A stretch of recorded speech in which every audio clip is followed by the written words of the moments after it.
now the 16th Sunday of Ordinary Time.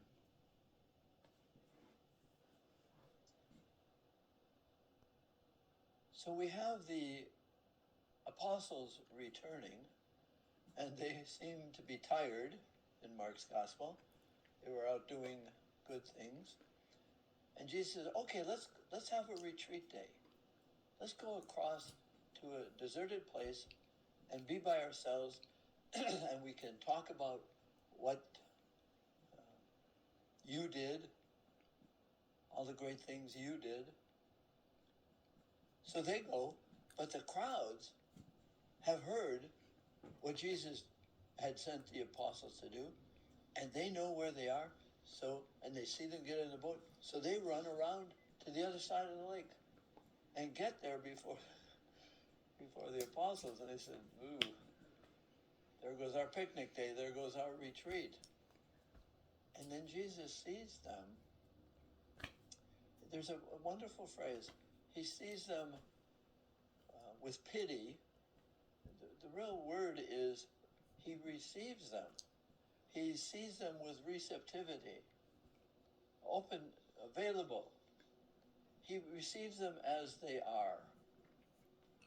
Now, some are coming to see miracles. It's an event. But some come with deep need. Whatever they came for, they came with their lives. They wanted entertainment or healing or instruction or food. They come with what brings them inside. Jesus receives whatever they are, however they are, which leads me to reflect this week about, I haven't spoken much about this, but it's about prayer. And the apostles and Jesus were having prayer, and they were disturbed by the phrase says, the comings and goings. There were many comings and goings. Most of us suffer, in one way, from praying, and we have something about which to pray, a scripture passage or a situation, but then we get distracted. The Latin pulls us down. Tractor comes from that word, distraction. Excuse me. What pulls me away from prayer, I'm going to say something funny, but what pulls us away from prayer also is prayer. So what you start out somewhere, you start here, you end up way over here or way over there. How did I get there? And so if you want some prayer time, we are distracted by important things. And way over here is important. Maybe not. I say, that was a distraction that wasn't important. To come back to what's important is what prayer is. But we're going to be distracted. Our minds are a popcorn popper. They say you can think of one thing for about a second, and then it moves on to something else. And so, when I pray in the morning, I am aware that I'm going to be distracted. I have my mug of Irish tea, and I'm in a comfortable place, and I'm trying to be quiet. It's quiet in the early morning. But my mind is a very active popcorn popper. And I'm saying that's prayer, to realize that I can't turn off my mind and call that prayer. I might turn off my mind and go to sleep. That's not prayer. Prayer is staying faithful to what attracts me. Well, this situation attracts me to this. Is that worthy of my prayer? Maybe where I started isn't where I really am. But maybe I have to say, is this important? Now, what's important to me? And prayed with this. I pray with the day that's coming. I live a very active life. But I feel sorry for the people with whom I will walk that day. I feel sorry for them if I haven't prayed. I didn't pray without distractions, however. But I kept coming back. How did I get here?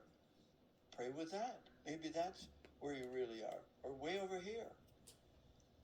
I want to pray with my reality. And God's care for me is here, and if I'm over here, it's still the same loving God praying within me and around me. Prayer isn't something I do. Prayer is something I receive.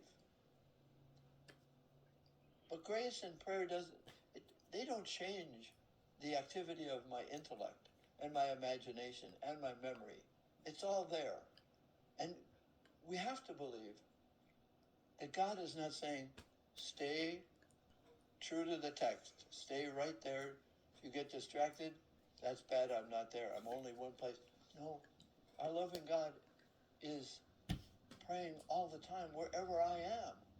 And I wake up to his presence. I'm over here. I wake up.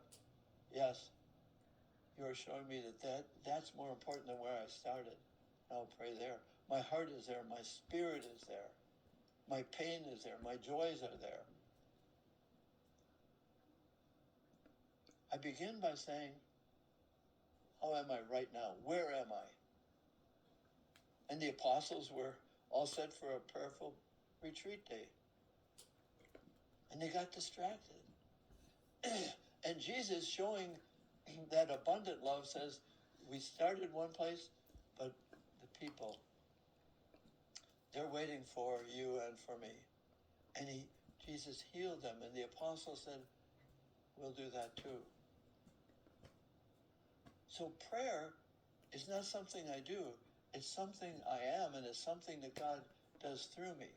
But I give myself time to receive myself and to receive God's love for me now, and when I'm here, when I'm there. And I wake up and say, you still love me even though I'm thinking about yesterday's ball game. Yep. I'm calling you back. What's important? Where is your heart? Where are your desires? Those aren't selfish. That's where he is meeting us. Jesus meets us in our truth. I start with my truth, but I end up with, my truth over here. I'm still the same person. It's still the same unconditional loving God. Slowly, perhaps calling me back to where I really am. It's this simple. Love wants to be where the beloved is. I start here to be loved. I drift over here because that's my mind. Is the loving God still there with me? Yes. But calling me back, little by little, gently, not accusing, not pointing at me. Get back. Get back to where you belong. No, you belong to yourself where you are, and I love you there. Distractions are invitations to be who I am. That's a strange way to say it. But the comings and goings allowed the apostles to be who they really were and to let Jesus be revealed to them. The object of God's love is the constant creation and recreation of each of us. Prayer gives us time to catch up with that creative love. As I said, I feel sorry for the people that I'm going to meet today if I haven't prayed this morning. Did I pray with distractions? Yes, but he kept calling me back. And sometimes I smile and say, yeah, that's who I am. I'm a drifter. I'm a distractor. And you don't tell me to get back in the boat and go back. You don't belong here. I belong, like the apostles, with the distractions of people's comings and goings in my heart, in my head, in my imagination. There's lots of comings and goings. And Jesus is saying, I'll pray over you so you can be like Jesus. Touch, heal, listen, bless, feed, accompany. This is what the apostles did, is what Jesus did. So we receive the Eucharist and our prayer, the prayer over us, this is my body. You are my beloved. Now go and be who you are among my people.